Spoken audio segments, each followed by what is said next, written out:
ተሳለን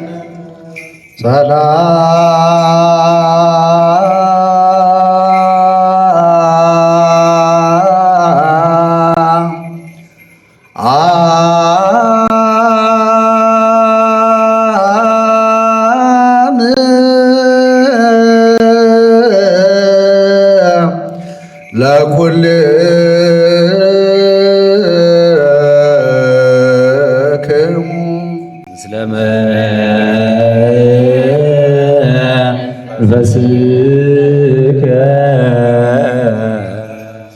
አቤቱ ጌታችን መድኃኒታችን ኢየሱስ ክርስቶስ ሆይ ለደቀ መዛሙርት እንዲህ አልካቸው፣ ይህንን ዛሬ እናንተ የምታዩትን ብዙ ነቢያት ሊያዩ ወደዱ፣ አላዩትም። ይህንንም እናንተ የምትሰሙትን ሊሰሙ ወደዱ፣ አልሰሙትም። ይህንን ያዩ የእናንተ ዓይኖችና የሰሙ ጆሮቻችሁ ግን የተባረኩ ናቸው አላቸው።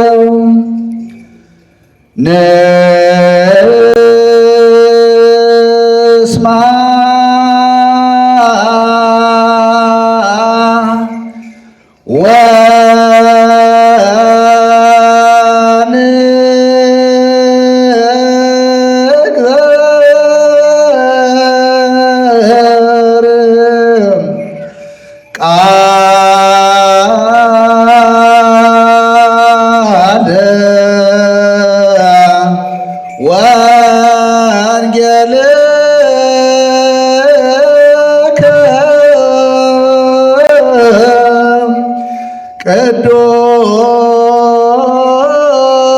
ቅዱስ በመንፈስ ቅዱስ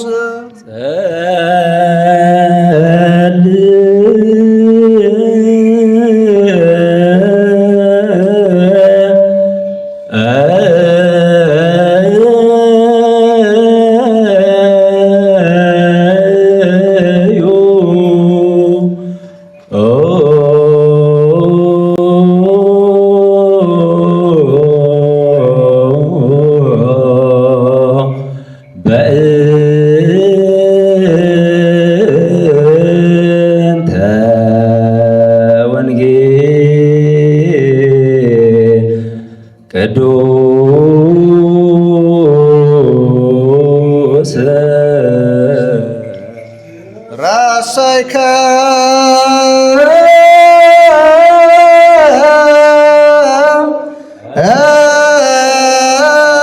አናደ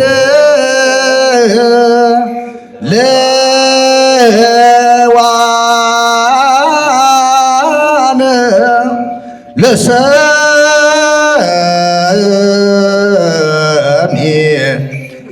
ወንጌል ቅዱስ የወይን ስካር እንደተወው እንደ ኃያል ሰው ጌታ ተነስቷል።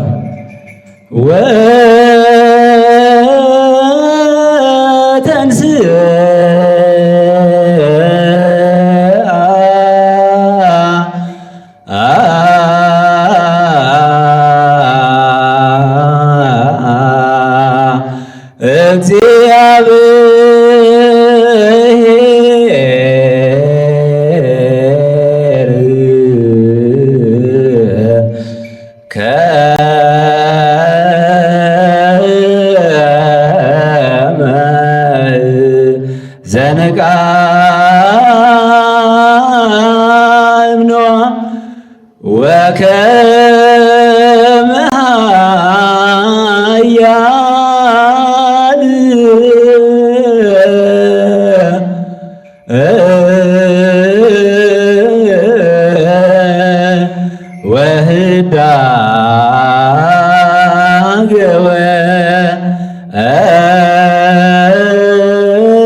ወቀተለ ጸብ በድሬው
ለጸርዋ በድሬሁ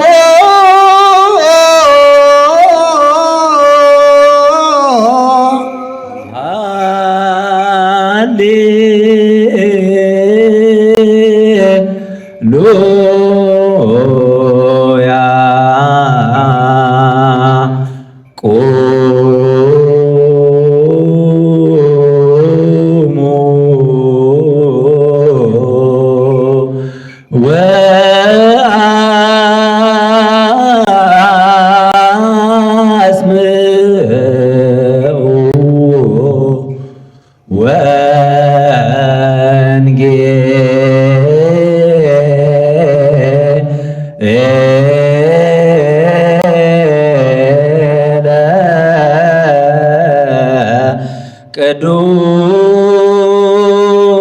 ቅዱሰ ዜናሁ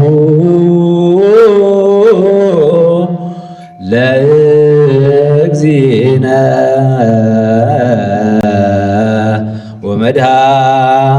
ወመድኃኒነ ኢየሱስ ክርስቶስ። እግዚአብሔር ከሁላችሁ ጋራ ነው። አሜን። ከመንፈስ ጋራ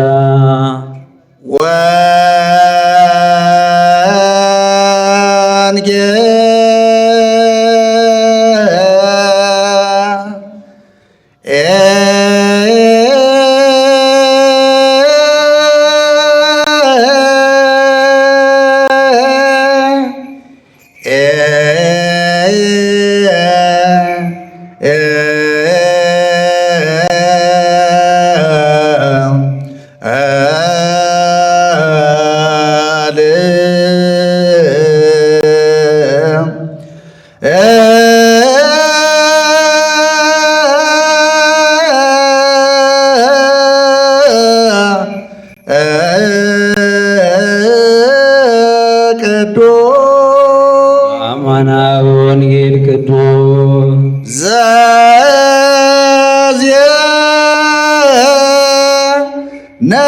ዘዜነወ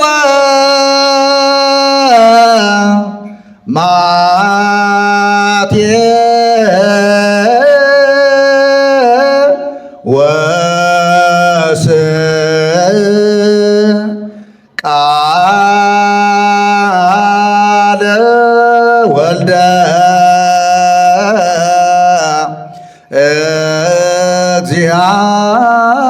እግዚአብሔር ስብሐት ለከ ክርስቶስ እግዚእ ወአምላክ ኩሎ ጊዜ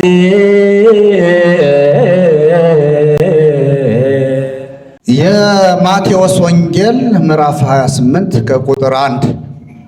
በሰንበትም መጨረሻ መጀመሪያው ቀን ሲነጋ መግደላዊት ማርያምና ሁለተኛይቱ ማርያም መቃብሩን ሊያዩ መጡ። እነሆም የጌታ መልአክ ከሰማይ ስለወረደ ታላቅ የምድር መናወጥ ሆነ። ቀርቦም ድንጋዩን አንከባሎ በላዩ ተቀመጠ። መልኩም እንደ መብረቅ፣ ልብሱም እንደ በረዶ ነጭ ነበረ።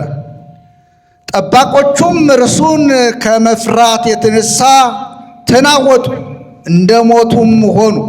መልአኩም መልሶ ሴቶቹን አላቸው፣ እናንተስ አትፍሩ፣ የተሰቀለውን ኢየሱስን እንድትሹ አውቃለሁና እንደተናገረ ተነስቶአልና በዚህ የለም። የተኛበትን ስፍራ ኑና እዩ። ፈጥናችሁም ሂዱና ከሙታን ተነሳ፣ እነሆም ወደ ገሊላ ይቀድማችኋል፣ በዚያም ታዩታላችሁ ብላችሁ ለደቀ መዛሙርቱ ንገሯቸው። እነሆም ነገርኳችሁ። በፍርሃትና በታላቅ ደስታ ፈጥናችሁ ከመቃብር ሂዱ። ለደቀ መዛሙርቱም ሊያወሩ ሮጡ። እነሆም ኢየሱስ አገኛቸውና ደስ ይበላችሁ አላቸው። እነርሱም ቀርበው እግሩን ይዘው ሰገዱለት። በዚያን ጊዜ ኢየሱስ አትፍሩ፣ ሄዳችሁ ወደ ገሊላ እንዲሄዱ ለወንድሞቼ ተናገሩ፣ በዚያም ያዩኛል አላቸው። ሲሄዱም ሳሉ እነሆ ከጠባቆቹ አንዳንድ ወደ ከተማ መጥተው የሆነውን ሁሉ ለካህናት አለቆች አወሩ። ከሽማግሌዎች ጋርም ተሰብስበው ተማከሩና ለጭፍሮች ብዙ ገንዘብ ሰጥተዋቸው እኛ ተኝተን ሳለን ደቀ መዛሙርቱ በሌሊት መጥተው ሰረቁት በሉ። ይህም በገዢው ዘንድ የተሰማ እንደሆነ እኛ እናስረዳዋለን፣ እናንተም ያለ ስጋት እንድትሆኑ እናደርጋለን አሏቸው። እነርሱም ገንዘቡን ተቀብለው እንዳስተማሯቸው አደረጉ። ይህም ነገር በአይሁድ ዘንድ እስከ ዛሬ ድረስ ሲወራ ይኖራል። ክብር ለጌታ ይሁን። ወንጌላችን አንድ ቢሆንም ስርዓታችን ሊለያይ ይችላል። ስርዓት እና ወንጌል አይጣረሱም። ትክክለኛ ወንጌልን መሰረት ያደረገ ስርዓት እግዚአብሔር ይወደዋል። ክብር ለጌታ ይሁን። መጽሐፍ ደግሞ ምን ይላል? እግዚአብሔር የምን አምላክ ነው ይላል? የስርዓት አምላክ ነው ይላል። ስለዚህ ስርዓት ሲታይ አንዳንድ ሰዎች እኒህ ሰዎች ምን ሊያደርጉን ነው ደግሞ አሁን የሚሉ አሉ። ምንም አናደርጋችሁም፣ ወደ ጌታ ነው። አሁንም ወደ ጌታ፣ አሁንም ወደ ጌታ፣ ነገም ወደ ጌታ፣ ከዛም ወደ ጌታ፣ ወደ ጌታ፣ ወደ ጌታ ነው ምናመራችሁ እንጂ ሌላ የለም። እና ብዙ ድንጋጤ እንዳይታይ በማለት ነው። ለጌታ ክብር ይሁንለት። የዘመርነው በቅዳሴውም በዝማሬውም የዘመርነው ብቻውን አምላክ ለሆነ ለእግዚአብሔር ነው። ክብር ለኢየሱስ ይሁን። እዚህ አሁን የተነበበውን ቃል እንማማረዋለን ማለት ነው። ጌታ ይባረክ። ማንን ያነበብነው? የማቴዎስ ወንጌል ምዕራፍ 28 ነው ያነበብነው።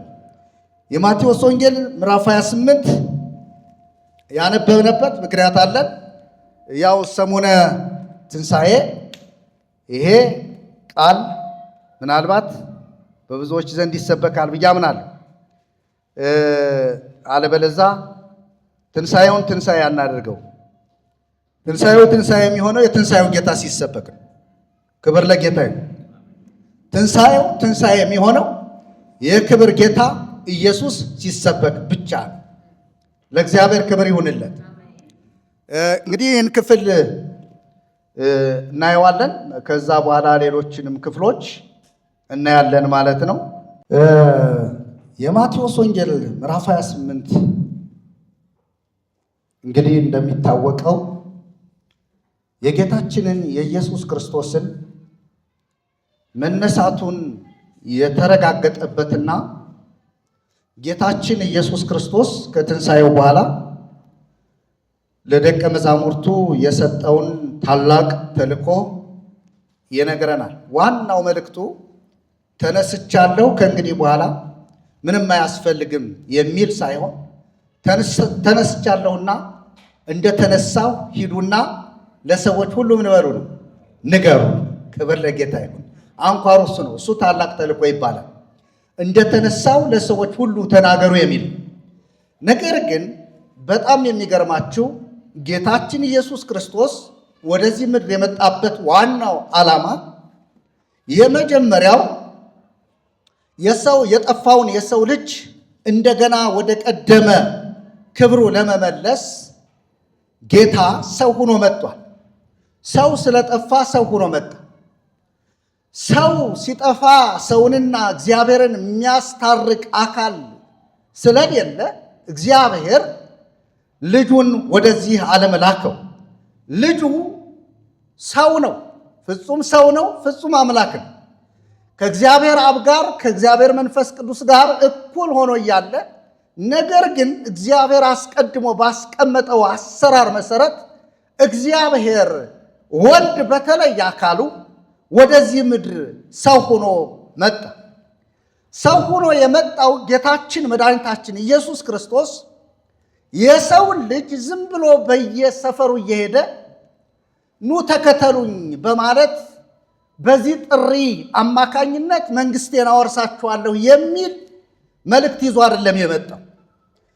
ሰው የመጀመሪያው አዳም በኤደን ገነት ኤደን ገነትን ያበጃትና ይንከባከባት ዘንድ በኤደን ገነት ያለውን መልካሙን ነገር ሁሉ እንዲያደርግ መልካም የሆነውን ሁሉ እንዲበላ እንዲሁም ደግሞ በምድር ያለውን ፍጥረት ሁሉ እንዲገዛ እሱ ብቻ አይደለም መልኩን እንዲያባዛ ጭምር እግዚአብሔር አዳምን ሰጥቶት ነበር። አይደለም እንዴ? ብዙሁ ወተባዘሁ ወመሌዋ ለምድር ብሎት አዳም ብዙ ተባዙ ምድርንም ሙሏት ብሎ ነበር። ሙሏት ብቻ አይደለም ግዟትም ብሎ ነበር። እግዚአብሔር ይባረክ። ይውትላችሁን አንበሳ ሰውን ያስፈረጠጠው ወይም ያስሮጠው በኃጢአት ከወደቀ በኋላ ነው እንጂ ለአንበሳ ስም ያወጣ አንበሳ ብሎ ያወጣው አዳም ነው። አዳም ነው ስሙን ያወጣው። እንደየስማቸው ስም አወጣላቸው። ያው ምንድነው የምትሉት? ይሄ አለ አንዳንድ ስም አጠራር ከሙን ምናምን የምንላቸው እንትኖች ሁሉ በአዳም የተጠሩ ናቸው፣ በሰው የተጠሩ ናቸው። እግዚአብሔር ለሰው ልጅ ትልቅ እውቀት ሰጥቶታል። አሁንም አለ ያ እውቀት። በነገራችን ላይ ያን እውቀት ሰይጣንና እግዚአብሔር ይጠቀሙበታል በዚህ ዘመን ማለት ነው። ስለዚህ ለአዳም ነፃ ፈቃድ ሰጠው። ነገር ግን ነፃ ፈቃድ ሲሰጠው እግዚአብሔር ጥበቃም ጭምር በማድረግ ነው። ጥበቃ ብቻ በማድረግ ሳይሆን ማስጠንቀቂያም ጭምር በመናገር ነው። አዳም ከነበረበት ክብር እንዳይወርድ እግዚአብሔር ለአዳም ትልቅ ክብር ሰጥቶት ነበር። ነገር ግን አዳም እግዚአብሔር ባስቀመጠው ቦታ አልቆየም። እንደተናገረው እግዚአብሔር በገነት ዛፍ ካለው ሁሉ ትበላለህ፣ ነገር ግን ክፉና መልካምን ከሚያሳውቀው ዛፍ እንዳትበላ፣ ከእርሱ በበላህ ቀን ምን ትላለህ? ሞትን ትሞታለህ ብሎት ነበር። ዘፍጥረት ምዕራፍ 2 ላይ ታገኙታለህ። ሞትን ምን ትላለህ? ትሞታለህ። በተሳቢ ቃል ነው የተናገረ። ሞት ነፍስ ከስጋ የምትለየውን አይነት ሞት አይደለም። ሞትን ሲል ከኔ ትለያለህ ነው የእግዚአብሔር ትልቁ ሐሳብ። ስለዚህ ከኔ እንዳትለይ ክፉና መልካምን የሚያሳውቀውን ዛፍ አትብላል። ነገር ግን ይህ ሰው ክፉና መልካምን የሚያሳውቀውን ዛፍ ከመብላት ወደኋላ አላለ። ምንም ምክንያት ብንደረድር ከዚህ አላመለጠ። ምክንያት ያደርጋሉ ሰዎች። ሔዋን ተሳሳተች፣ ከዚያ አዳም ምናምን ምክንያት አዳምም ይሳሳት ሔዋንም ትሳሳት። ከምክንያታዊነታችን ባሻገር ምክንያታችን ነፃ ሊያወጣን አልቻለም። እግዚአብሔር እሱን አይደለም የሚፈልገው።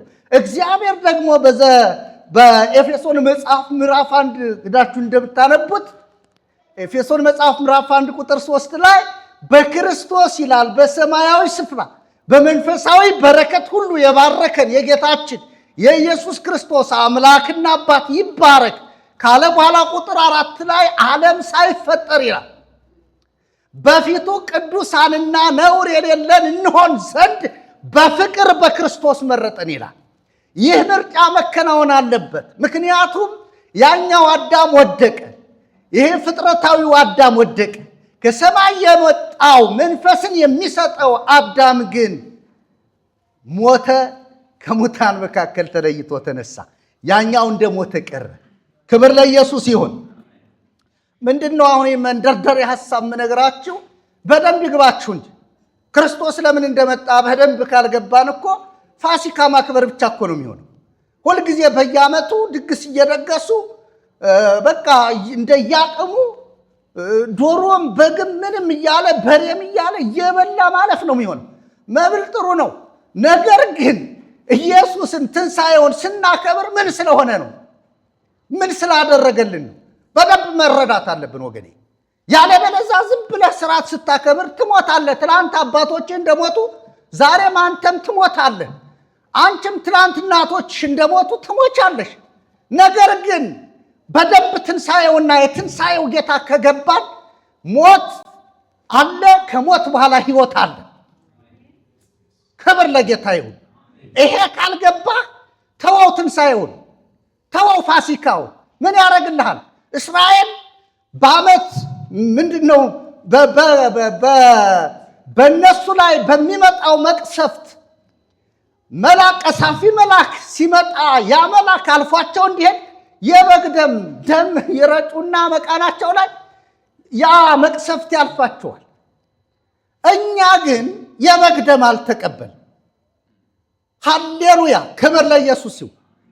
መጽሐፍ እንደዚህ ይላል፣ እነሱ በጎች ነበሩ፣ ፍየሎች ነበሩ፣ ጊደሮች ነበሩ፣ ርግቦች ወይም የድሃ መስዋዕቶች ነበሩ። እነሱ ሁሉ ጊዜያዊ መስዋዕቶች ናቸው። እኛ ግን ለአንዴና ለመጨረሻ ለዘላለም እግዚአብሔር አብ አሽቶ የተቀበለው ደስ የተሰኘበት አንድ መስዋዕት ነው። በግዑ ለእግዚአብሔር ዘያአትት ኃጢአት አለ። እነሆ የእግዚአብሔር በግ የዓለምን ኃጢአት የሚያስወግድ የተባለው በግ እሱ ታረደ። ይህ ካልገባህ ለምን ትንሣኤን ታከብራለህ? ለምን በሚያምር በግ ትቀይረዋለህ? ጥቁር በግ አታርዱ። በጥቁር በግ ነው፣ በቀይ በግ፣ በነጭ በግ እያልክ እያሟረትክ አትኑር። አይምሰልህ። መስቀል ስላንጠለጠልን፣ ካባ ስለለበስንን፣ ቆብ ስለደፋነ ከዚህ ሟርት ነፃ ነን ማለት አይቻልም። ነፃ የምትወጣው ነፃ ባወጣህ በሞተልህ በኢየሱስ። ስለዚህ ከዚህ ነፃ ሊያወጣ ኢየሱስ ሰው ሆኖ መጣ።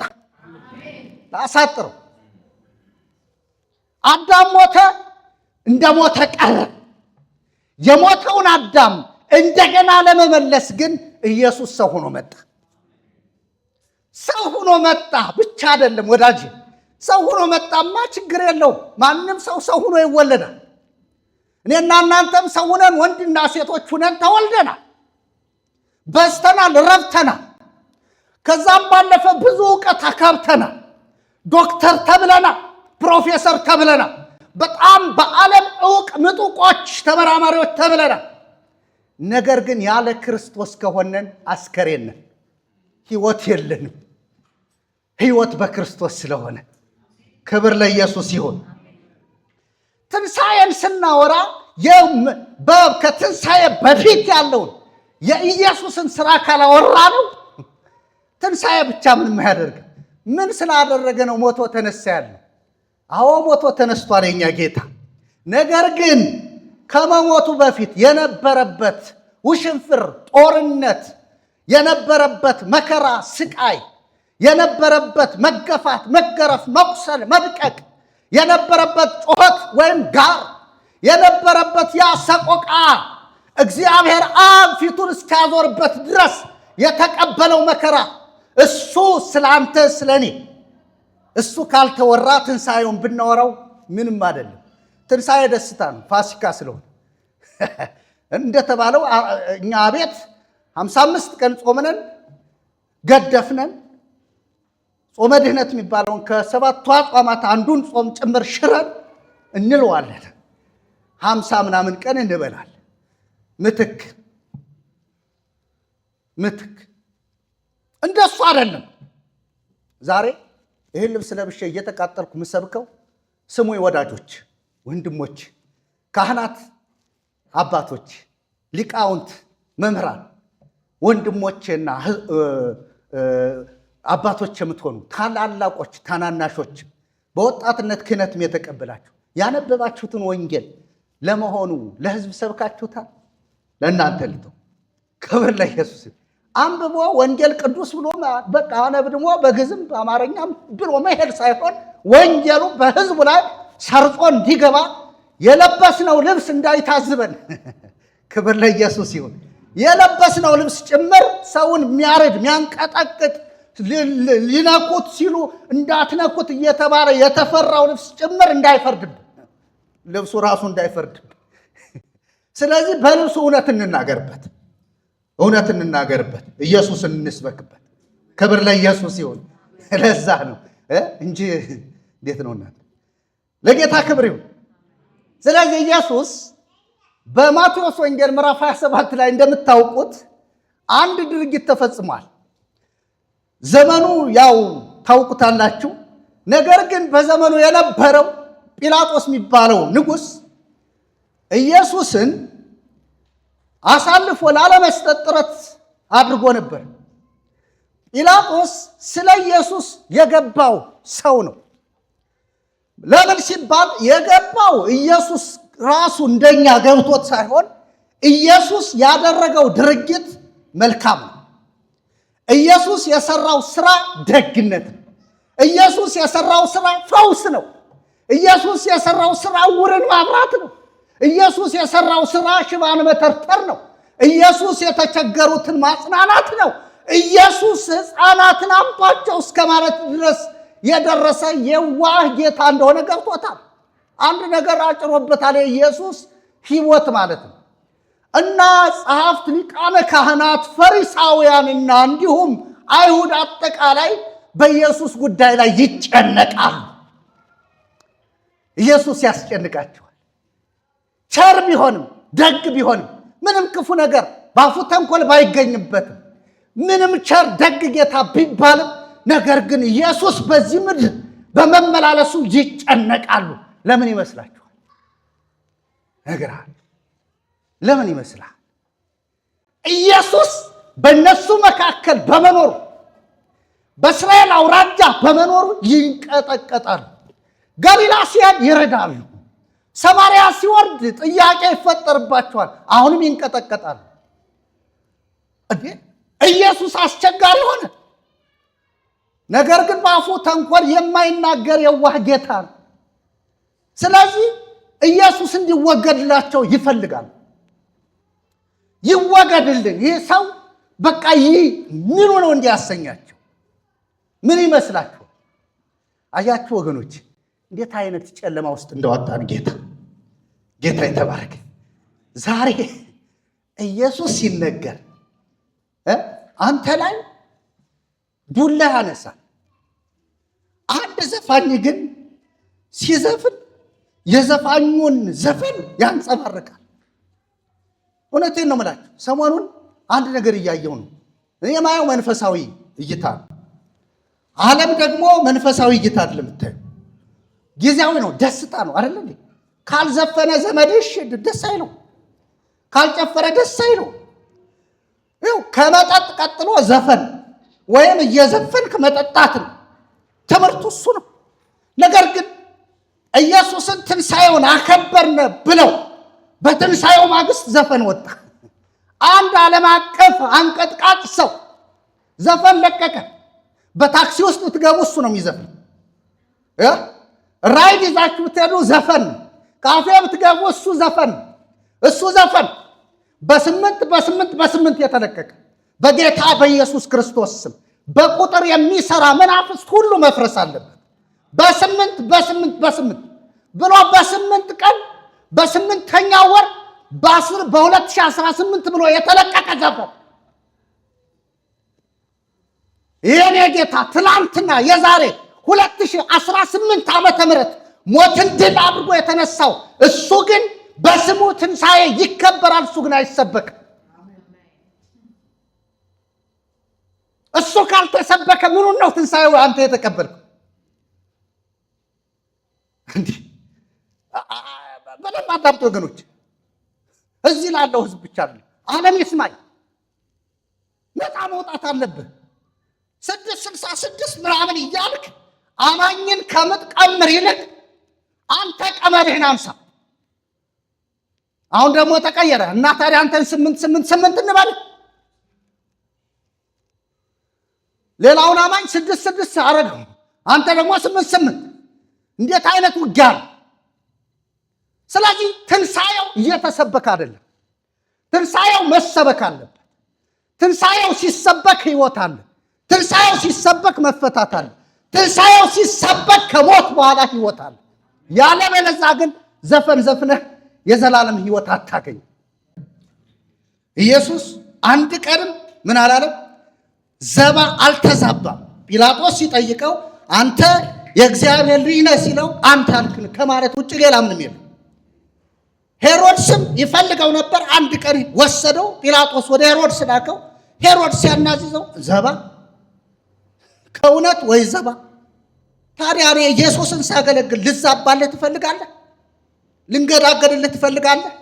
ኧረ እባክህ ወይ ንቅንቅ። ኢየሱስ እየተሰበከ አይደለም። በሁሉም ቦታ ማለት ይቻላል።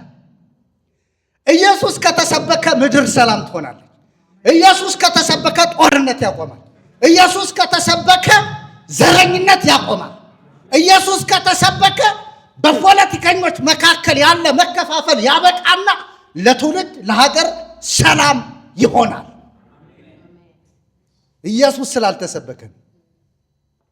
ስለዚህ ኢየሱስ ምን ይበል? ይሰበክ። ጌታ ይባረክ። ጲላጦስን በቃ አንድ ወንበዴ አለ፣ ያን ወንበዴ ይፈታልናል። በርባን የሚባል ወንበዴ እሱ ይፈታ ሲሉት እና የናዝሬቱ ኢየሱስ ምን ላድርገው አላቸው። እሱንማ አሳልፈህ ስጠኝ፣ ግርፍና ስጠኝ። ኧረ ተው አላቸው። አዎ ተው እናንተ ሰዎች ተጠንቀቁ። የለም ስጠኝ፣ ስቀልልህ። ስቀለው ቀላል አይደለም። ጩኸቱ እንደምላችሁ አይደለም። ጆሮ የሚያጮህ ጩኸት ነው። በጣም የሚከረክር ጩኸት ነው። ስቀለው። ከዛ በኋላ ምን አለ? ውሃ ወሰደና ታጥቦ እኔ ከዚህ ሰው ደም ንጹሕ ነኝ አለና እንደ ስርዓታቸው ገርፎ ሰጣቸው። እነሱ ምን አሉ? ደሙ በእኛና በልጆቻችን ላይ ይሁን ብለው በራሳቸው ማሉ። እስራኤል ምናምን ትላለህ እያንዳንድ። አዎ እስራኤልም መዳን ያስፈልገዋል። እነዚህ ሰዎች እኮ ምለዋል። ምህላን ያፈርስ በፊቱ የማሉት እግዚአብሔር በምን? በንስሐ ስለማሉ አይደለም፣ ስለሰቀሉትም ይቅር ብሏቸዋል። ስለዚህ መመለስ አለበት። እስራኤልም ቢሆን ረግሟል፣ ልጆቹን ረግሟል። በእኛና በልጆቻችን ይሁን፣ እንዲያው በሌላ ቦታም በልጆቻችን ጭምር በኢየሱስ ስም። ስለዚህ ኢየሱስን አሳልፎ ሰጣቸው፣ ሰቀሉት ብቻ አይደለም ሞተ። ኢየሱስ እሺ ላሳጥር ሞተ። ስለዚህ ተቀበረ። ሲቀበር በጣም የገረመኝን ልንገራችሁ። ከፊተኛው ይልቅ የኋለኛው የባሰ እንዳይሆን ይህንን ሰው ይህን አሳሳች የአሁን ሰዎች አሁን ኢየሱስን ያውቁታል። የእኛ ወንድሞች አያውቁትም እኮ ይህን አሳሳች ተነስቷል ብለው አሁንም ሌላ ትምህርት እንዳያበጡብን መቃብሩ እንዲጠበቅ እዘዝ አሉት። እኔ አላዘዝም አለ ጲላጦስ። በጣም የሚገርም ሰው አላዘዝም አለ። እንደፈለጋችሁት እንደለመዳችሁት እናንተ ምን በሩ አሉላችሁ ወታደሩ እዘዟቸዋል፣ አዘዟቸው። የሚገርመው ነገር ወታደሮቹ ቁጭ ብለው እያለ ሃሌሉያ ጌታ ይባረክ፣ ገና መግነዝ ፈቺ ሳይመጣ ጴጥሮስም ሳይመጣ ሽልተው ዮሐንስም ሳይመጣ ያዕቆብም ሳይመጣ እነ ማርያም ሳይመጡ ገና አስቀድሞ ኢየሱስ ከመቃብር ተነስቷል። ያስደነግጣል። ክብር ለጌታ ይሁን። ከመቃብር ተነስቷል። እኔ በጣም ደስ ያለኝ እሱ ነው። አንድ ሰው አላገዘው። እስኪ ደን እንዲያው ሞክረው ነበር ሴቶቹ። ድንጋዩ ማን ያንከባልልልናል? አሁን ያንን ድንጋይ ማን ነው ወስዶ የገጠሙትን ድንጋይ? በነገራችን ለዮሴፍ የተዘጋጀ መቃብር ነው። ያ መቃብር ላይ ነው ወስዶ ያስቀመጡት። እና ማን ነው ያንከባልልልን ብለው እየተነጋገሩ ሲሄድ የለም ተነስቷል። የዚህ ተነሳ ይቤ እግዚአብሔር ሬስ መድኃኒተ ዋግህድ ቦቱ። በቃ ይሄ ትንቢት ይፈጸማል። ያው ልብሱን ተካፈሉት አይደል የሚለው ልብሱ ተከፋፈሉት ይላል። እነዚህ ምን ሊያደርጓት ነው? አንድ ቀሚስ ወስደው ምን ሊያደርጓት? አትበላ ቀበኞች አይደል? ምን ሊያደርጉ ተከፋፈሉት ይላል። የንዴታቸው ጥግ ምን ያክል እንደሆነ እዩ። የንዴታቸው ጥግ። ባለንገራችን እኔና እናንተ ወንጌል ስንሰብክ እንዲህ አይነት ነገር ነው የሚገጥም። ገለው ብቻ አያቆሙም። ገለው ልብስህንም ጭምር ነው ያቃጠሉት። አላደረጉም፣ አልተደረገም። ልብስህንም ጭምር ቤትህን ነው የሚያቃጥሉት። ጨካኝ የኢየሱስ ነን የሚል ትንሣኤ አክባሪ ቤት ዘግቶ ትውልድ አቃጣይ፣ ሃይማኖተኛ ለሃይማኖት ቀናኢ የሚመስል ነገር ግን ያመነውን ማያውቅ ትውልድ። እንደዚህ ናቸው እነዚህ ሰዎች። አሁን ሰው በቃ ተከፋፈሉት ይላል እሱ። አሁን እሱ እንደቀበሩት አልቀረም፣ ከሙታን መካከል ተለይቶ ተነሳ።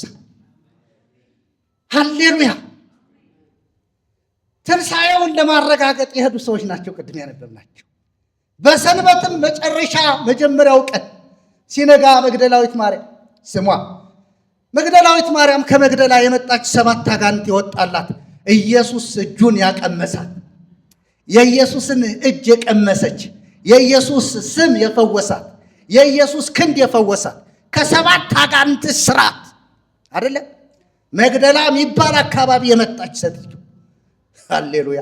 ታዲያ እቺ ሰው ጌታን እስከ መጨረሻው የምትለቀው ይመስላችሁ እንዴ? ሞኝ ነህ እንዴ? አትልቀቀው ወዳጅ። ከስንቱ ፈውሶሃል፣ ከስንቱ ፈውሶኛል። አልለቀውም ኢየሱስ ስሙ ይባረክ። አልለቀው ማለት መቃብር ወርዷም እንደተናገረው ይነሳል። ጴጥሮስ አላደረገም እንደሱ ወዳጅ። በኋላ ነው ጴጥሮስ የሰማ ወደ መቃብሩን ሊያዩ መጡ ይልና እነሆም የጌታ መልአክ ከሰማይ ስለወረደ ታላቅ የምድር መናወጥ ሆነ። ቀርቦም ድንጋዩን አንከባሎ በላዩ ተቀመጠ። ሃሌሉያ! ድንጋይና እና ምን ታደርጋለህ? እዚህ ተቀመጠ። አውረድ ቆጨ ድንጋዩ ላይ። ክብር ለጌታ ይሁን። አየ ትንሣኤ ወደ ላይ ነው። ትንሣኤ ወደ ታች አይደለም። ትንሣኤ ወደ ላይ ነው። ስለዚህ አሁን በቃ መቃብር ደህና ሰንብች። አሁን ኢየሱስ ተነስቷል። የሚገርማቸውን ነገር ልንገርህ፣ እግዚአብሔር የረዳኝን መልእክት ልንገርህ። ኢየሱስ ሲነሳ ልብስ ለብሷል አልለበስም? ለብሷል ማለት ለብሷል አይደል? ልብስ ለብሷል። እንስማማለን። ለብሷል። እኔም ለብሷል። አልለበሰም የሚለኝ ካለ እናወራለን። ልብስ ለብሷል። ማን ነው ልብስ የሰጠው? ማን ነው ልብስ የሰጠው? ለኢየሱስ ማንም አልሰጠው። ልብሱ ደግሞ ምንድን ነው ይለናል? ነጭ ልብስ ነው። ማን ሰጠው ነጭ ልብስ? ይገርመኛል እኮ እናንተ እንዲሁ አንድም የልብስ ሰራተኛ ሸማቃር ምትሉት ሰሪ አልሄደም። ልብስ የሚሰራ እጅ ሰሪ አልሄደም። እኛ እንደምንለብሰው እንዲህ አጥበርብሮ ምናምን የሚሰራ ሸማኔ አልሄደም። ልብስ ለብሶ ነው የተነሳው። አረ ክብር ለስሙ ይሆንለት። ይሁትላችሁ ኢየሱስ ልብስ ያስፈልገዋል? ያስፈልገዋል? አምላክ አይደለም? አምላክ ነው አይደል? አረ ልብስ አስፈልጎታል። አምላክ ልብስ ይለብሳል? ይለብሳል? አምላክ ልብስ ይለብሳል? ንገሩኛ። አይለብስም። ኢየሱስ ልብስ ያስፈልገው ምን ስለሆነ? ሰው ስለሆነ ነው። ክብር ለጌታ ይሁን። የጠፋው ሰው ማን ነው? አዳም። የመጀመሪያው አዳም ምንድን ነው የሆነው? ራቁቱን ነው የሆነው። ክብር ለኢየሱስ ይሁን። ታላቅ ምስጢር አለ ወዳጄ። ያኛው ሰው ራቁት ሆነ፣ ይሄኛው ሰው ግን መጣና ለበሰ። መጽሐፍ ምንድን ነው የሚለው? አዲሱን ሰው ልበሱት። ሌላ ቦታ ቆላስይስ ላይ ለብሳችሁታል። ክብር ለጌታ ይሁን። አያችሁ፣ የለበሰውን ነው የለበስነው። የተገፈፍነውን ተመልሶ እንድንለብሰው የሆነው ለዚህ ነው ወደ ቀደመ ክብሩ ሊመልሰው ምንለው። አያችሁ፣ ወደ ቀደመ ክብሩ ስንል ራቁት የነበረውን ሊያለብሰው። ለእግዚአብሔር ክብር ይሆንልን። ሙት የነበረውን ሕያው ሊያደርገው ነው። ይሄ ነው ልብስ። ሌላ ስራ ሊሰራ አይደለም እኮ ወደ ቀደመ ክብሩ ለመመለስ ብሎ አንድምታ መተርጎም አይደለም። ፈቃደ ጊዜ አግዝ ወደ አዳም እያልክ ማነብነብ አይደለም። ለምንድን ነው? የቀደመ ክብሩ ምን ነበረ? ያለ ልብስ ነበር። ራቁጣቸውን ነበሩ፣ አይተፋፈሩም ነበር። በኋላስ ራቁጣቸውን ሆኑ፣ ተፋፈሩ። ከዛ በኋላስ ተሸሸጉ። ከዛ እግዚአብሔር ድምፅ መጣ። ወዴት አለህ አለው። አንተ ረዳት ትሁነ ብለህ የሰጠኸኝ ሴት አሳሳተች፣ እሷ ሰስተኝ አትብሎ ያልከውን በላ ነው ወደቅ። ተራቁት ሆነን አለ። ራቁት ሆነን? አዎ። ማን ነገረ ራቁት እንደሆነ? አየህ፣ ልብስ ሲባል ማንም ሰው በእንትን የሰራው ልብስ አይደለም። ልብስ የእግዚአብሔር ክብር ነው። ክብር ለኢየሱስ ይሁን። የእግዚአብሔር ክብር ነው። ለዚህ ነው ጠላት ሰይጣን አንተን ሲያይ ያን ልብስ ነው የሚያየው፣ ያን ክብር ነው የሚያየው። በኢየሱስ ስም ሳትል፣ ጌታ ምስክሬ ነው፣ በኢየሱስ ስም ሳትል ያን ክብር ያያል፣ ትቶ ይሄዳል። አረ ለጌታ ክብር ይሁንልን። እኔ ደስ አለኝ። በቃ መልአኩም እንደ መብረቅ ተውል፣ ልብሱም እንደ በረዶ ነጭ ነበረ።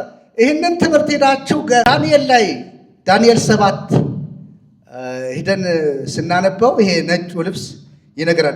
ዳንኤል 7:9 ላይ አስቀድሞ በነቢያት የተነገረ አስቀድሞ የተነገረ ነቢዩ ያየው ነው። ዳንኤል 7:9 ላይ እንዲህ ይላል፣ ዙፋኖቹም እስኪዘረጉ ድረስ አየሁ፣ በዘመናት የሸመገለውም ተቀመጠ። ልብሱም እንደ በረዶ ነጭ፣ የራሱም ጠጉር እንደ ጥሩ ጥጥ ነበር። ዙፋኑም የእሳት ነበልባል ነበር፣ መንኮራኩሮቹም የሚነድ እሳት ነበሩ። ምዕራፍ 10:6 ላይ አካሉም እንደ ቢረሌ ይመስል ነበር፣ ፊቱም እንደ መብረቅ ምሳያ ነበር፣ ዓይኖቹም እንደሚንበለበል ፋና፣ ክንዶቹና እግሮቹም እንደ ጋለ ናስ፣ የቃሉም ድምፅ እንደ ብዙ ሕዝብ ድምፅ ነበር። ይህ አስቀድሞ የተነገረው ለመሲሁ ነው። ክብር ለኢየሱስ ይሁን። ትንሣኤ ሲሆን ይሄ ነው የሆነው። ለጌታ ክብር ይሁንልን።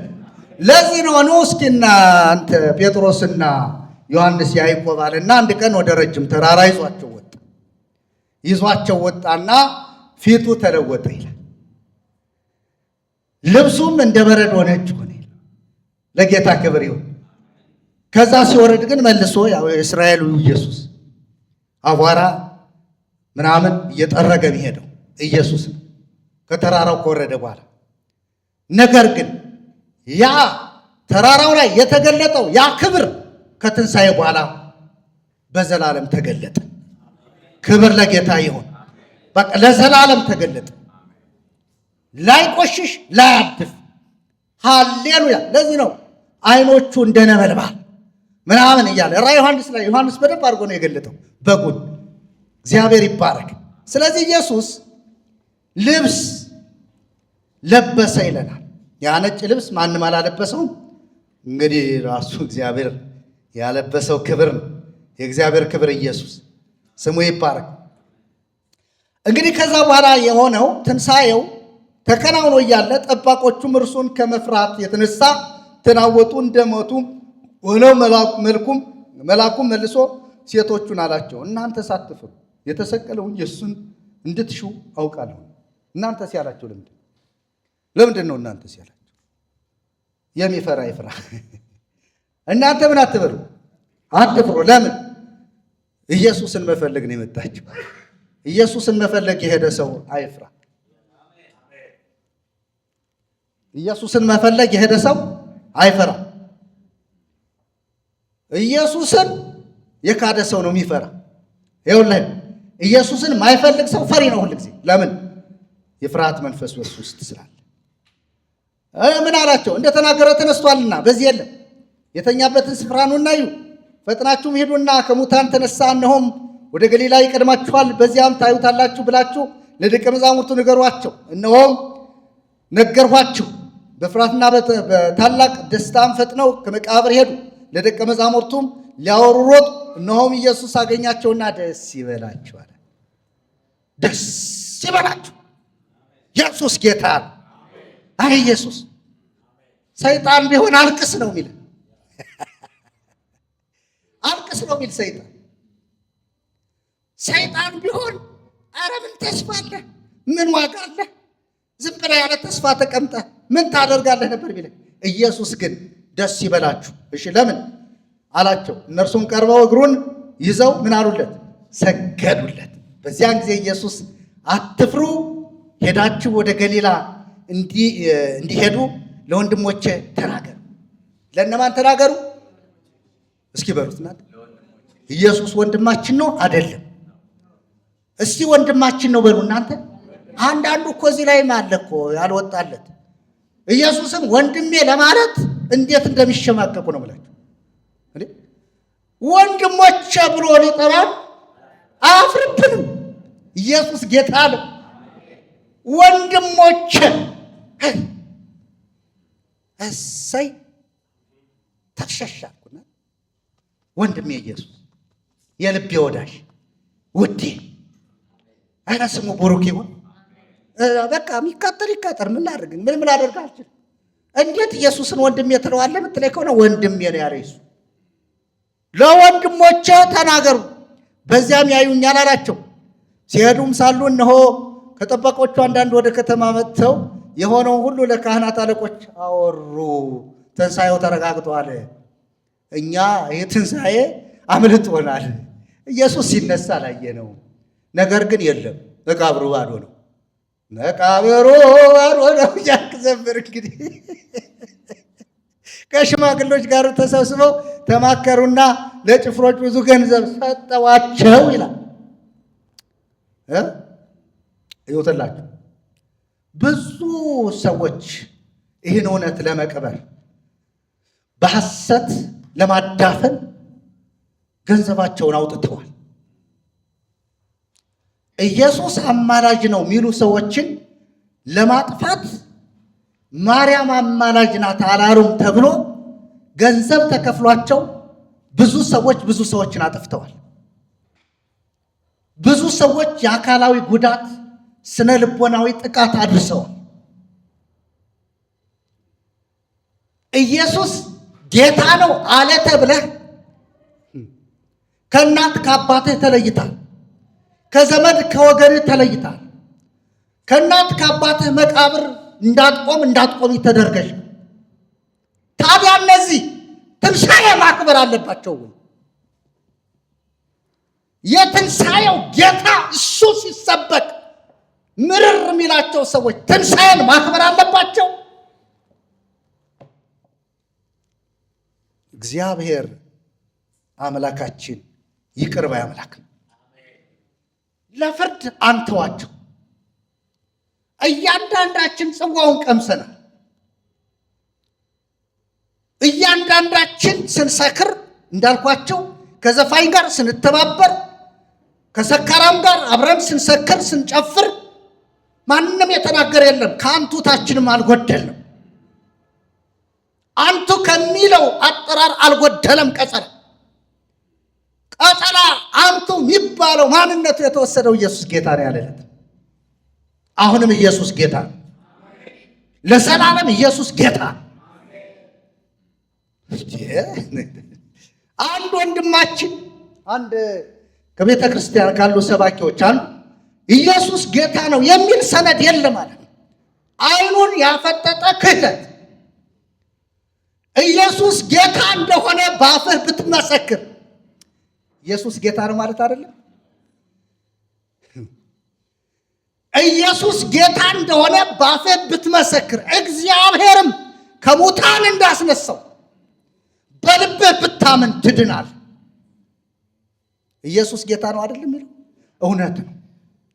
ሌላ ቦታ ደግሞ በመንፈስ ቅዱስ ካልሆነ በቀር ማንም ኢየሱስ ጌታ ነው ሊል አይችልም። እውነት ነው። ይህ ወንድም መንፈስ ቅዱስ ስለሌለው ኢየሱስ የሚለው ሰነድ በመጽሐፍ ቅዱስ አልተገለጠለትም። ሰነዱን የሚገልጠው መንፈስ ቅዱስ ነው። ክብር ለጌታ ይሁን። ሰነድ መንፈሳዊ ሰነድ ለጌታ ክብር ይሁንለት።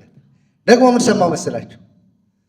አንድ ደግሞ ትልቅ አባት ናቸው፣ በጣም ህዝብ የሚከተላቸው። ሰሞኑን ይዘመደው መቼስ ማህበራዊ ሚዲያ ጉዳደኛ መጣ። እንዲያው ጌታን አሉ መነኩሴ ናቸው፣ ሰባኪ ናቸው፣ በጣም አስተማሪ የሚወደዱ ሰው ናቸው። ስም አልጠራም። ጌታን እንዲያው በቃ እግዚአብሔር ውሰደኝ ይበቃኛል ብዬ እለምነውና እፈራለሁ አለ። እፈራለሁ። ለምን? እዚያ ሂጅ የት አባቴ እገባለሁ ብዬ። እግዚአብሔር ምስክሬ። ዋና መምህር ስንት ህዝብ የሚከተላቸው ምድሪቱን የኢትዮጵያን ኦርቶዶክስ ቤተክርስቲያን አማኞች የሚያንቀጠቅጡ ሰውዬ አፍ ሰፍቶ አይደል እግዚአብሔር የሚያናገር። እዛ ሂጅ የት አባቴ እገባለሁ ብዬ። በቃ ይሄ ነው የሃይማኖት አስተማሪዎች ደረጃቸው እስከዚህ ነው። ከምድር አያሳልፍም፣ ወደ ሰማይ አያወጣም። የእኛ ጌታ ግን ከመነሳቱ የተነሳ ከሙታን ተለይተን እንድንነሳ ቃሉ ነግሮናል። አሁንም በእግዚአብሔር ከእርሱ ጋር ተሰውረን እንዳለን ቃሉ ይነግረናል። እንደገና በክብር ከእርሱ ጋር እንደምንገለጥ ቃሉ ይነግረናል። ታዲያ ምን አባቴ ላድርግ? እመና እንደኔ እውነት ነው። ቀሚስ አያድንም፣ ብህትውና አያድንም። እውነቴን ነው የምላችሁ። እኔ በር ዘግቼ ሚሊዮን ዓመት ዕድሜ ተሰጥቶኝ እግዚአብሔር ሆይ ተገለጥልኝ ብል አይገለጥልኝም። ለምን መሰላችሁ? እግዚአብሔር የሚገለጠው ለዘመናት ተሰውሮ በነበረው በልጁ በኢየሱስ ነው። እርሱን ከተቀበልኩ የግድ ባህታዊ መሆን አያስፈልግም። የግድ መነኩሴ መሆን አያስፈልግም። ጌታን ከተቀበልኩ የግድ እንዲያው በቃ ፊቴን ካልቧጨርኩ፣ አገር ለአገር ካልዞርኩ፣ ተራራ ካልወጣው ካልወረድ አያስፈልግም። ኢየሱስን ከቤትህ ከተቀበልክ በእግዚአብሔር ከክርስቶስ ከራሱ ጋር ትከብርና ትቀመጣለህ። አይደለም የሚለው መጽሐፍ ቅዱስ ቆላሴስ ላይ እኮ እንደዛ ነው የሚለው። እንደው ያው እሱ ተነሳ ስንል እኮ እኛም ተነሳንን። ትርጉሙ እሱ ነው። ለጌታ ክብር ይሁን። ምንድን ነው የሚለው? ኤፌሶን ላይ እንደዛ ነው የሚለው። ኤፌሶን መጽሐፍ ምዕራፍ 2 ላይ በሚመጡ ዘመናት፣ የትኞቹ የሚመጡ ዘመናት?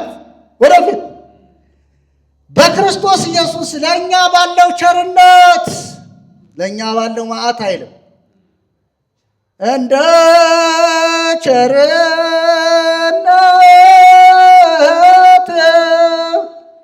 አቤቱ ማረኝ፣ አቤቱ ማረኝ፣ እንደ ይቅርታህም ምሕረትን ስጠኝ፣ ምሕረትን ስጠኝ። ሰጥቻለሁ።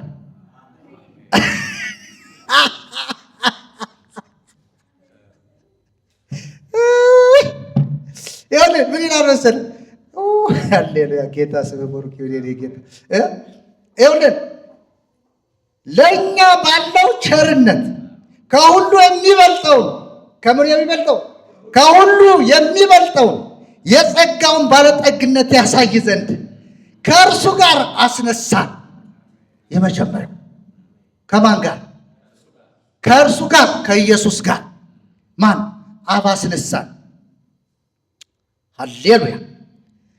በክርስቶስ ኢየሱስም በሰማያዊ ስፍራ ከእርሱ ጋር ምን አለን? አስቀመጠን። እንዴ ትንሣኤ ማለት እኮ ይሄ ነው። አሁን ኢየሱስን ይመጣል፣ ይሞታል፣ ይከበራል፣ ምናምን ይገነዛል፣ ምናምን ጥቁር ልብስ አልብሰ ህዝብ አስነቅስልኝ አላለም። የኔ ጌታ ተነስቻለሁ፣ እመን አስነሳለሁ። ካላመንክ ለምን መሰለ? መጽሐፍ እንደዚህ ይላል። እነዛ ሊቃነ ካህናት ሲሆኑ ብዙዎች ነበሩ። ሊቃነ ካህናቱ ብዙ ነበሩ። የብሉይ ኪዳን ሊቃነ ካህናት ዕብራውያን መጽሐፍ ምዕራፍ 7 ቁጥር 25 ላይ የምናነብ። እነሱን ግን ምን ከለከላቸው ይላል? ሞት ከለከላቸው። እሱን ግን ሞት ሊይዘው አልቻለም። ስለዚህ በእርሱ በኩል ዘወትር ሁል ጊዜ ወደ እግዚአብሔር በእርሱ በኩል የሚመጡትን ሊያድናቸው ይችላል። ለእኛ ግን አስቀመጠ የሚለው ትምህርት ይመጥነናል። አሁን እንደ ቸርነትህን ሳዚያ እንደ ቸርነትህ ይቅር በለኝ የዳነ ሰው እውነት ነው ንስሐ ይገባል። በንስሐ ጊዜ ይቅር በለኝ ማለት ይችላል። ነገር ግን ሁል ጊዜ እንደ ቸርነትህ በአውደ ምሕረት መዘመር ምንም ትርጉም የለው። ሌላ የፈለጉት እሱ ነው። እንደ ቸርነት ችግር አለበት እያልኩ አይደለም። እግዚኦ ማረንም ችግር አለበት እያልኩ አይደለም። ስለ ሀገርም ስትል እግዚኦ ማረነ ልትል ትችላለህ። ነገር ግን አንተ ማነህ እግዚኦ ማረነ ብለህ የምትናገረው አካል ይሰማሃል ወይ? እግዚአብሔር ይሰማቸዋል። እኔና እናንተን ይሰማናል። አምላኬ ስሙ ለዘላለም የተባረከ ይሁን። ለምን መሰለም ይሰማ? አንተ ከእርሱ ጋር በሰማይ ስለተቀመጥክ። ስንጸልይ ይሰማናል፣ ስንነግረው ይሰማናል። ሰምቶ ዝም አይልም፣ ይመልስልናል። ምን ስለሆነ? አባት ስለሆነ። ክብር ለኢየሱስ ይሁን። ለዚህ ነው እንግዲህ ትንሣኤ ያልገባቸው ያልተነሱ ሰዎች ትንሣኤ ያከብራል። ትንሣኤን የሚያከብሩ ሰዎች የተነሱ ሰዎች ናቸው። መንፈሳዊ ዓለም ላይ እኛ በሰማይ ነው ያለነው። ለምን? በክርስቶስ በሰማያዊ ስፍራ በመንፈሳዊ በረከት ሁሉ የባረከን የጌታችን የኢየሱስ ክርስቶስ አምላክና አባት ይባረክ ያለን ለዚህ ነው። ጳውሎስ ለዚህ ነው ምንድን ነው ሆዳቸው አምላካቸው፣ ክብራቸው በኖራቸው፣ ሐሳባቸው ምድራዊ ወነነሳ ሀገርነ በሰማይ። እኛ ግን ሀገራችን በሰማይ። ክብር ለኢየሱስ ይሁን። ምንም እንትን አይደለም እና ታዲያ እዚህ ለምን የኑሮ ውድነት ታጣብባለህ ምናምን ሊልህ ይችላል። ወንድሜ ይኸውልህ መጽሐፍ እንደዚህ ይላል፣ የኔ ምድር በዚህ ምድር መኖር አንተ ትድን ዘንድ ነው፣ አንቺ ትድኝ ዘንድ ነው። አይደለም እንዴ? አንተም አንቺም ትድኑ ዘንድ ነው በዚህ ምድር መኖር። ያለበለዚያማ እኔ እኮ ምንም ጽድቅ ለመፈጸም አይደለም። ጽድቄ እኮ ተፈጸመልኝ። ክብር ለኢየሱስ ይሁን። ይህ ጽድቅ ስለተፈጸመ ጌታን እንባርከዋለን። ጌታ ይባረክ። ስለዚህ ኢየሱስ ተነስቷል እና እውነትን በውሸት ቀበሩት። እውነትን ቀበሩና ውሸትን በላይ ዋለበሱት። ለምሳሌ ከተነሳ በኋላ ብር ገዙን፣ በገንዘብ ገዙና ጠባቂዎችን። አሁን ነገሩ ከእጃችን አምልጧል። ኢየሱስ ተነስቷል። ስለዚህ እናንተ ግን ምን ማለት አለባችሁ? በንጉሱም ዘንድ እኛ ቀርበን እንዳልተነሳ እንናገራለን። እናንተም ደግሞ አልተነሳም አለ ብላችሁ ተናገሩ። እሱ አልተነሳም ወይ ሌባ ወስዶታል ወይ ሆነ እንትን ላይ ጥለውታል ብላችሁ አውሩ፣ እንደፈለጋችሁ አውሩ። ብቻ ግን ትንሣኤው እንዳታውጁ ነው። ትንሣኤው ስንት ጊዜ ተከበረ መሰለኝ? ትንሣኤ እውነት ነው።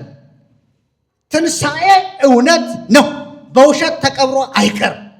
ስለዚህ ኢየሱስ ደግሞ መስሎ ነው አለና ጎምለል እያለ ከተነሳ በኋላ በዚች ምድር ላይ 40 ቀን መቆየት አለብኝ፣ ነገሩ መረጋገጥ አለበት አለና ሄዶ ለ500 ሰዎች አንድ ጊዜ እንዴ ለነ ጴጥሮስ ለነ ያዕቆብ ለምናምን ለነ እንትና ምናምን እየታየ አናደዳቸው። ምን ላደርግ እችላለሁ? ታዲያ ኢየሱስ የቆየበት ምክንያት ምን ይመስላችሁ? ይሄ እኮ ነው። በቃ ጎምለል ከፈለገ ደግሞ በተዘጋ ቤት እየገባ አሁን እሱን መንካት አይቻልም። ሄዶ ማንም ሰው ይዞ መስቀል አይችልም። አበቃ። የመስቀል ጉዳይ አበቃ። የመከራ ጉዳይ አበቃ። የስቃይ ጉዳይ አበቃ። የግርፋት ጉዳይ አበቃ። የቁስሉ ጉዳይ አበቃ። ይኸውልህ አሁን ይዞ በችንካር የሚቸነከር ኢየሱስ ስለሌለ እነሱ ሊይዙት አልችልም። አይዙት። ከፈለገ መቆየት ይችላል እኮ ማን ይነከዋል? ለምን ብትሉ ኢየሱስ እንዲህ አለ። ደቀ መዛሙርቱ ሄደው ሰገዱለት። እዛው ቁጥር 18 ላይ እንዲህ አለ። ደቀ መዛሙርቱን ጠራና 11ዱን ወደ እርሱ ጠርቶ 12ኛው ያው እንትን ስለሆነ ጠራና ስልጣን ሁሉ በሰማይና በምድር ተሰጠኝ። ቁጥር 18 ላይ እዛው ነበብ ነው ማቴዎስ 28 18 ላይ ስልጣን ሁሉ በሰማይና በምድር ተሰጠኝ። እሺ ስልጣን ተሰጠኝ። ከእንግዲህ ለእኔ እየተገዛህ ትኖራለህ። እያንዳንድህ ሰጥ ረጥ ብለህ የእስራኤል መንግስት ይመለስልሃል። ከሮማ ግዛት ነፃ ትወጣለህ። ከእንግዲህ አንተን አፉን የሚከፍትብህ አካል የለም። በቃ እስራኤል ሆይ ስማ፣ በቃ ንጉሥ ነግሷል፣ የዳዊት ልጅ ነግሷል ምናምን አላለም። የእኔ ጌታ እንዲህ አለ። የሚቀጥለው ላይ እንዲህ አለ፣ እንግዲህ ሂዱና አሕዛብን ሁሉ በአብ በወልድ በመንፈስ ቅዱስ ስም እያጠመቃችኋቸው ያዘዝኳችሁን ሁሉ እንዲጠብቁ እያስተማራችኋቸው ደቀ መዛሙርት አድርጓቸው። እሺ ስልጣን ሁሉ በሰማይና በምድር ተሰጥቶኛል። ስለዚህ እነሆ እስከ ዓለም ፍጻሜ ድረስ ሁልጊዜ እኔ ከእናንተ ጋር ነኝ አለ። ጌታ ይባረክ። መደምደሚያው ይሄ ነው። የትንሣኤው መደምደሚያ ይሄ ነው። አሁን ከዚህ ነው የተቀበልነው እኛ ይህን ወንጌል። ከዚህ ክብር ነው የተቀበልነው። ከዚህ ተልእኮ ነው የተቀበልነው። ይህንን ተልእኮ የማይፈጽም የጌታ አገልጋይ አይደለም፣ ገላጋይ ነው የሚባል። ይገላግላል። ይህ ክብር ነገር ነው ያለው። ሂድ ምኑን ትንሣኤውን ተነስቷል ብለህ ተናገር።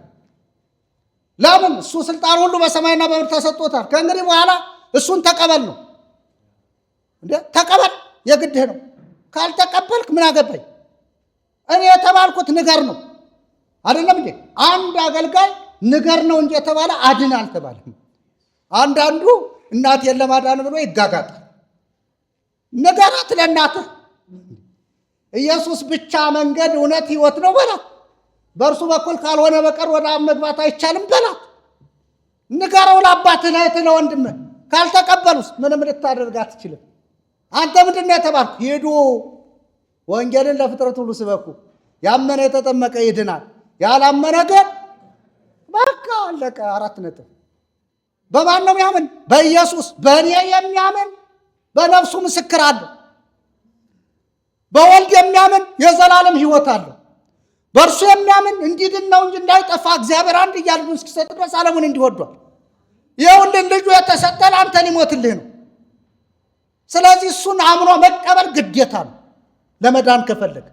ያለበለዚያ ስርዓት አክብሬ አባቶችን መግቤ አጠጥቼ እንዲሁም ደግሞ ዝክር ዘክሬ ፍታት አስፈትቼ ፍታት እኔም ስሞት ፍታት ተፈቶል ይድናለሁ? የለም። ፍታት ፍቱና አድኑ አይልም። ኢየሱስ ጌታ ነው። ሃሌሉያ! ኢየሱስ ተነስቷል። ከመቃብር የለም። መቃብሩ ባዶ ነው። ከሙታን መካከል ተለይቶ ተነስቷል። ተነስቷል። ስሙ ይባረክ። እስኪ ተነስቷል በሉ። ሃሌሉያ! እኔ ደስ ይለኛል። አንድ መዝሙር አለ። ያው የመዝሙር ነገድ ቋንቋ አምጥተውብን ነው እንጂ ሕያውን ከሙታን መካከል ስለምን ትፈልጋላችሁ? ተነስቷል እንጂ በዚህ የለም፣ ገሊላ እንደነገራችሁ ይላል አንድ ዘማሪ። በእውነትም እንደተናገረው ታማኝ ነው፣ ቃሉን አከበረ። የሞትን መውጊያ ሁሉ ሰብሮ ይኖራል ለዘላለም ከብሮ። ሃሌ ሃሌሉያ፣ ሃሌ ሃሌሉያ፣ ሃሌ ሃሌሉያ፣ ሃሌሉያ የሌለው እኩያ። ክብር ለኢየሱስ ይሁን። የግጥም የርስም ተነስቷል። ክብር ለጌታ ይሁን። ተነስቷል። ከሰማያት ወርዶ የሰውን ልጅ ሆኗል። ልክ እንደ ሰው ልጆች ቀስ በቀስ አድጓል። 33 ዓመት በምድር ተመላልሷል። ስለ ሰው ልጅ ኃጢአት ብዙ ተፈትኗል። ሞትን ለማሸነፍ ሞት ተገብቶታል። መቃብር ወረደ አበቃለት ሲባል እንደ ሞት አልቀረም፣ ኢየሱስ ተነስቷል። መቃብር ወረደ አበቃለት ሲባል እንደ ሞት አልቀረም፣ ኢየሱስ ተነስቷል። ተነስቷል። በመጀመሪያው ሰው በአዳምና ሔዋን የገባውን ኃጢአት ሞት የታጀበውን ባለስልጣን ሆኖ ስልጣን የሚመራውን ሰይጣን የሚመራውን የአብርሃሙ ኪዳን የሴቲቱ ዘር ከአባቱ ተልኮ ወርዶ በፍቅር የሰይጣንን ስልጣን በሞት በመሻር ተነስቷል። ኢየሱስ የለም መቃብር። የሰይጣንን ስልጣን በሞት በመሻር ተነስቷል። ኢየሱስ የለም በቀብር ተነስቷል።